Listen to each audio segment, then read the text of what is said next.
I sing to you. We're getting to the end of our 5th video series on bass pedals, which I never do, and I rarely do, and I will maybe do again in a year if you really, really, really beg me about it. Or bug me about it, I'm sorry, not beg. You don't have to beg, just bug. Because I know some of your bass players. We started with the Flyrake bass, which is kind of a cool product. Loads in one box.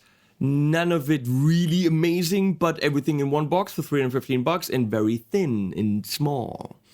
Then we had the VT Bass DI, driving, rockin' pedal, nice. Then the classic Sandberg bass driver DI, that's a staple that's just every bass player knows that thing and it does a good job. And then we had the Dark Glass Vintage Ultra, which is just divine. It is taking what the other two pedals can do, definitely to a new level. It's more expensive, but it's worth it. Now the last pedal we have here today is an Overdrive. There's no DI, it's a pure Overdrive pedal for bass, which means you can't plug it in with XLR. It's not in the same category as the others. You need to run that into your amp. There's no speaker simulation, so your amp has to have the speaker, which simulates the speaker.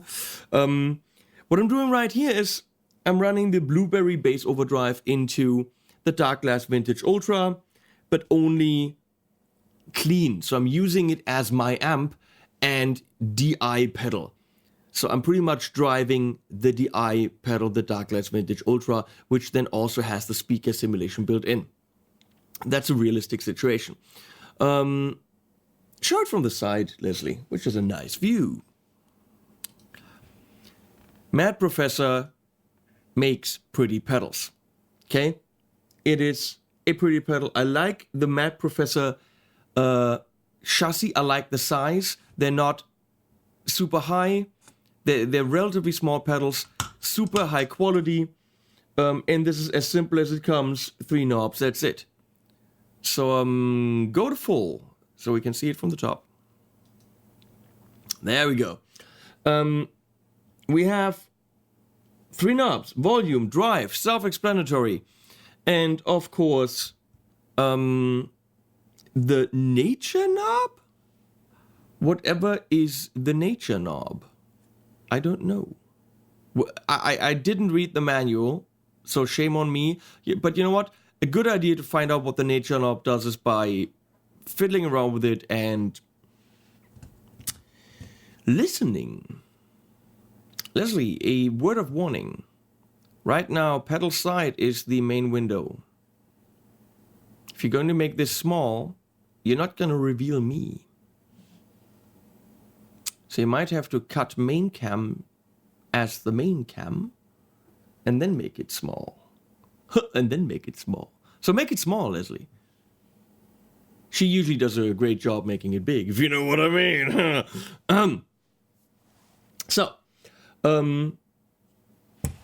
Let's just listen to it, I guess. I gotta tell you one thing. As I said in all the other videos, if you really want bass reviews done right by bass players that know what the fuck they're doing, go to Gregor Friese's Bass the World. That's a killer channel. Those guys know what they're doing. Great videos, great players. René Flexenhaar, Gregor Fries. You guys are the men when it comes to bass. The bass men. This is my Sandberg, what's that thing called? Ken Taylor Basic 5. Pretty bass. I should get a Warwick in here, because they make nice basses. I should call my friends at Warwick and say, hey, how about playing a Warwick? Because they're like tight, you know, they're like bong gong, it's tight like a tiger, really tight strings. I like that. So, this is without the Blueberry Bass Overdrive engaged, as you can clearly see on the light not being on. So here we go, through the Vintage Ultra, and I'm not going to touch the Vintage Ultra at all.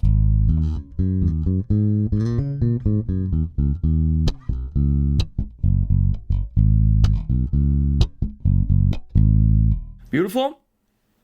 I'm going to start with very, very low drive, which is still quite some drive.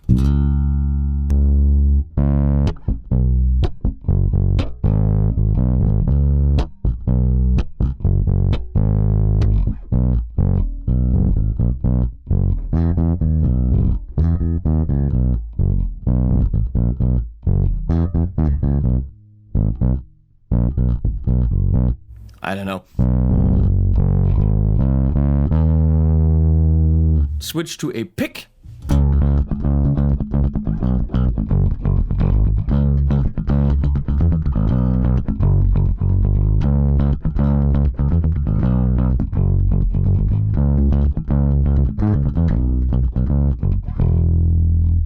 So let's, at this setting, play with nature.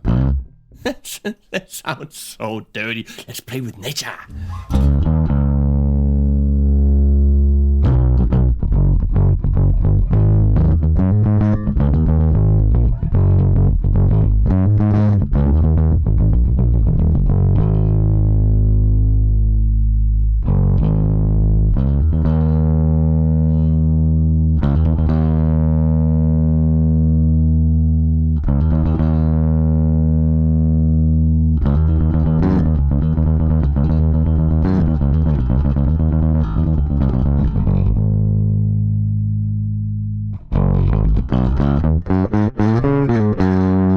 Here we have a little bit more high-endy, high-mid bite, which I like because that helps me to cut through in a mix. So I can't tell you what the nature knob does.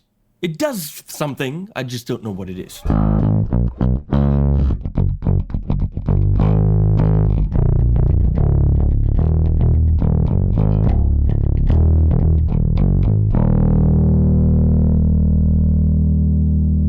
So, of course, we're gonna do what we want to do, which is dial in the drive now.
fin comes through the, you know?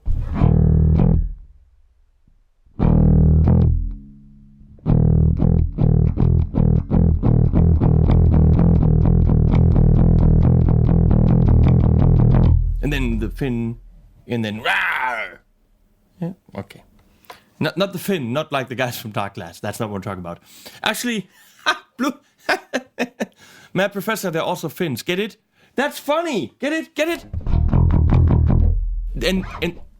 And then the fin comes because they're Finnish. And I'm almost finished. Wow, this is wordplay at its worst. Come on, Leslie, come on. Jaws, the fin, they're fins. I'm finished. No. So, here we go.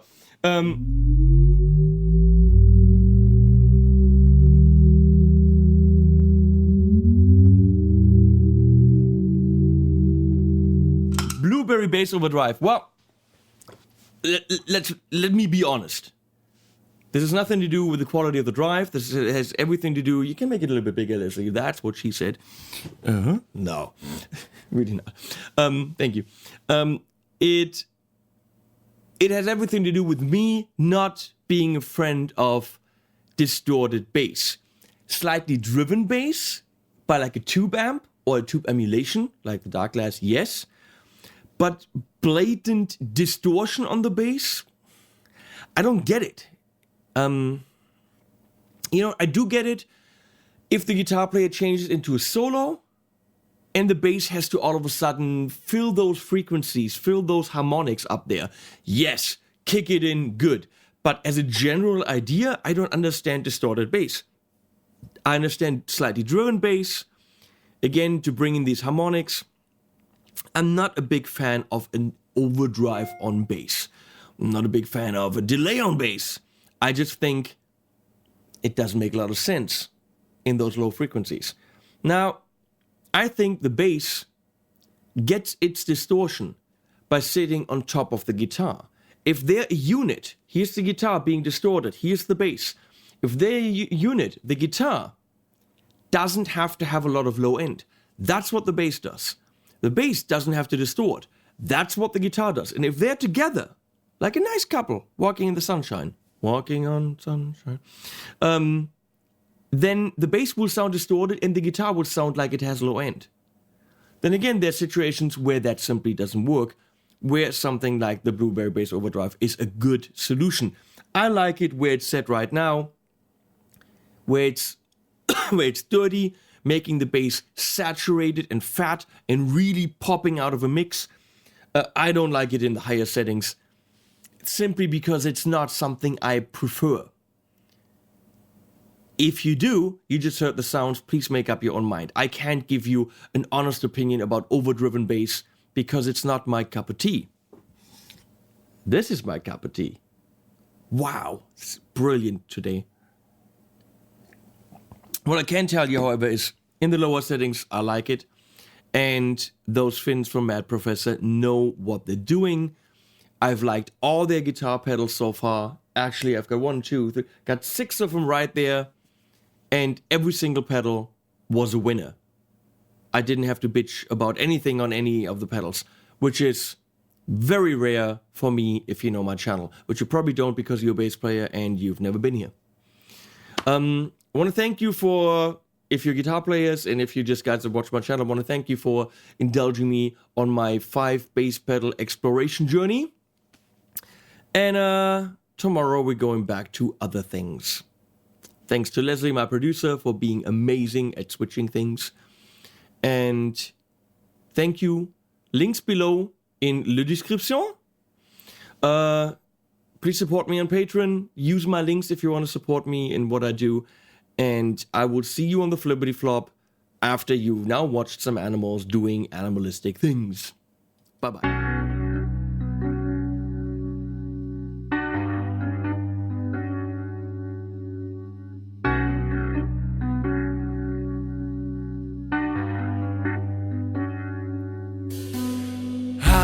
Not made of solid gold, and my shoes, they are worn by the time they are way too old.